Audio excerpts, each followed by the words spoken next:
Now let's bring in South Australian Liberal Senator Alex Antic and Labor Senator, former union leader Tony Sheldon. Welcome to you both. Alex, I want to start with you. What do you think the end game is here? I mean, how can leaders right around the country, federal and state level, just ask Australians to continue in this cycle of lockdowns? Well, look, it's a good point. And of course, Sharri, just this afternoon, we've heard that South Australia is going to be locked down. The border's closed, I think, to Queensland and all others bar Tasmania, I think. So look, it is a big issue. It's a big issue in terms of business confidence, and it does hinge on the vaccine rollout. And I think we're seeing that is happening. We've got 7 million Australians now who have had a jab. That equates to something like, I think 75% of those over 70 have some immunity and about half of those over 50. So, look, the vaccine rollout is happening. We'd always like it to go more quickly, but, you know, these things do take time and we have to be patient. And in the meantime, look, the blunt instrument of lockdown seems to be, or border closures, I should say, seems to be back.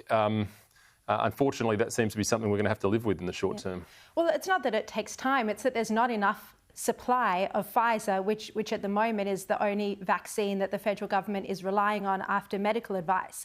Tony Sheldon, you know, what is your view? How outrageous is it that a year and a half into this pandemic, those responsible for transporting overseas crew and passengers still were not required to wear masks? Well, I think it's absolutely outrageous. It is disappointing. But look, I've got to say what's particularly concerning now, and that is that the government should be owning, and I've got a bit of time for Brad Hazzard. I think he's done a sensible job on many of the decisions he's made.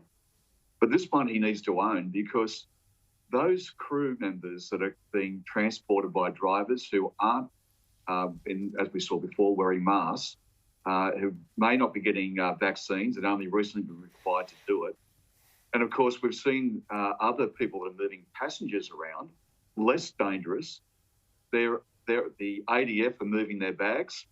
The ADF is turning around and is held accountable for for putting all those equipment into the hulls of the buses. They're cleaned out after each run.